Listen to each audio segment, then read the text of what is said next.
Pessoal, este é o nosso penúltimo vídeo sobre as obras do Paz. Ele é sobre a Cavalgada das Valquírias, ou melhor, o contexto histórico e aquilo que pode aparecer ligado à nossa disciplina em relação a esta peça do Wagner. E é importante avisar, né, lembrar, que o próximo vídeo deve estar entrando hoje, ou no máximo amanhã pela manhã, porque a prova do Paz 2 já é no sábado. Então, para aqueles que quiserem, para aqueles que estão acompanhando, é preciso revisar esses tópicos antes da prova e fazer a prova com tranquilidade. Então, a Cavalgada das Valquírias, todos vocês conhecem, mesmo antes de estarem pensando em fazer a prova do Paz, porque aparece em filme, aparece em desenho animado, aparece em propaganda para vender produtos, quaisquer que sejam, aparece em novela. E esta peça musical muito famosa, ela é a abertura do terceiro ato da ópera A Valquíria. E que é a segunda ópera de um conjunto de 4 óperas, que tem mais de 18 horas de duração, né, juntando as 4, chamado O Anel dos Nibelungos. Bem, o Wagner, Richard Wagner, ele se inspirava na mitologia germânica, na mitologia nórdica, para compor as suas obras. Então, quem eram as Valquírias? E aqui tem um quadro com a representação das Valquírias. Né? Essas representações elas vão exatamente aparecer no século XIX, naquele contexto de nacionalismo romântico, em que os europeus vão buscar as raízes das suas origens, daquilo que os tornava ingleses, franceses, alemães. A gente falou muito sobre isso. E eles vão buscar na Idade Média. E o Wagner ele vai buscar não necessariamente na Idade Média, mas nesse conjunto da mitologia germânica, que é viking também, e que é alemã, e que está presente ali em vários contos folclóricos e tradições da região onde ele viveu, onde ele cresceu e de tudo que ele consumiu ali de produção germânica. Então as valquírias eram donzelas guerreiras, na verdade divindades menores, que estavam sob o comando do grande deus, né, desse panteão nórdico, que era Odin, e elas desciam até os campos de batalha para recolher os guerreiros que tinham caído em combate, e os guerreiros honrados. Há outros mitos que vão dizer também, né, dentro desses mitos sobre as valquírias, que as valquírias poderiam também ajudar aqueles guerreiros que elas tinham escolhido nos seus combates ou preservar a sua vida para que eles pudessem acumular mais glória. Então, a Cavalgada das Valquírias, normalmente a gente conhece ela instrumental, mas ela é cantada por um conjunto de sopranos. Então, dentro da ópera tem soprano, contralto, tenor, enfim. Né? Então, é um conjunto de mulheres, todas sopranos, que cantam aí a abertura desse terceiro ato. O Richard Wagner, né, ele nasceu e viveu a sua vida inteira no século XIX. Então, quando ele nasce, não existe Alemanha unificada, e quando ele morre, a Alemanha está unificada há pouco mais de uma década, porque a unificação alemã se dá no contexto da Guerra Prussiana de 1870. Então ele é compositor, ele é diretor de teatro, ele é polemista porque ele escreve textos discutindo as questões da sua época e suas ideias, tanto de arte quanto de política. Ele também era maestro e ele via a ópera como uma arte total, né, em que não importava somente o que era cantado, mas toda a cenografia, todo o ambiente daquela ópera, tá? Daquela peça que ele contava. Então ele está ligado dentro, né, do seu estilo musical ao romantismo, lembrando, né, do romantismo estar ligado a esses movimentos nacionalistas da época.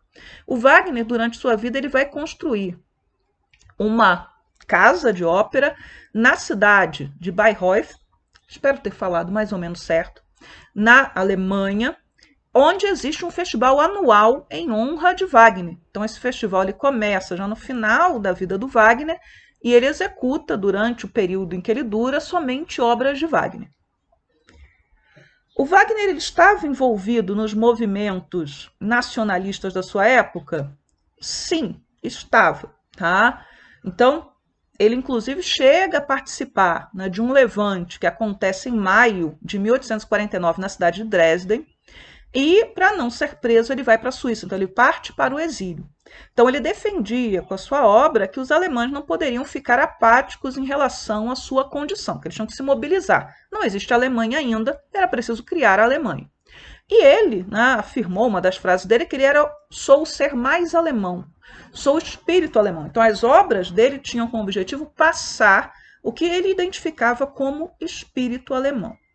Então o Wagner ele pode aparecer, se aparecer alguma questão de história sobre ele, de história, não de música, pode aparecer alguma coisa ligada a esses movimentos nacionalistas e de unificação alemã. Ou então, como aconteceu na prova do ano passado, ligando a obra do Wagner à questão da discussão sobre o nazismo, que não é matéria do segundo ano, é matéria do terceiro, tá? Mas pode ser puxada dentro desse contexto de música, de arte, de literatura.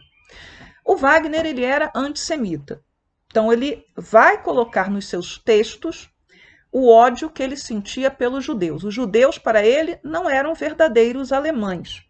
Os judeus eram um problema na Alemanha. A música judaica, ele vai falar sobre a música judaica, era uma música ruim, era uma música grotesca, era uma música que não deveria ter espaço na Alemanha. Há aqueles que defendem que uma das óperas cômicas do Wagner, Os Cantores de Nuremberg, que celebra os valores germânicos, ela tem um vilão e que esse vilão seria judeu, embora o Wagner não identifique como tal. Porém, quando esta ópera vai ser encenada no contexto da Alemanha nazista, em 1933, os nazistas não têm dúvida de representar aquela personagem como judeu. Então, eles percebem ali dentro, nas características que o Wagner coloca, todas aquelas questões de estigmatização dos judeus que eram usadas no discurso nazista. Por que eu estou falando de nazismo?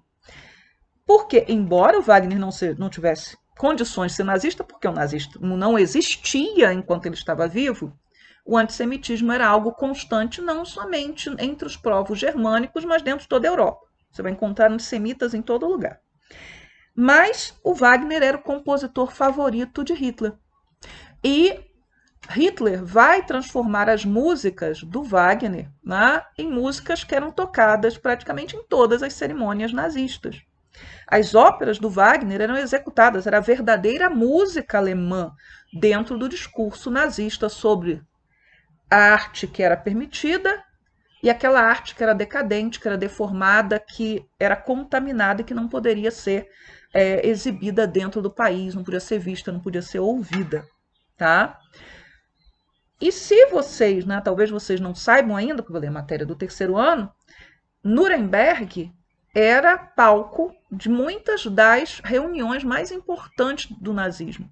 As leis de Nuremberg, elas dão início à discriminação aos judeus dentro da Alemanha nazista. Então, esse conjunto de leis de Nuremberg que são publicadas em 1935. E aqui, só para fechar o vídeo, que ele é curto, nós temos a nora do Wagner. O filho do Wagner casou tarde, então a nora do Wagner já era uma pessoa nascida no finalzinho do século XIX e no século XX. A nora do Wagner e um dos seus netos com Adolf Hitler, porque Hitler frequentava o festival de Bayreuth todos os anos.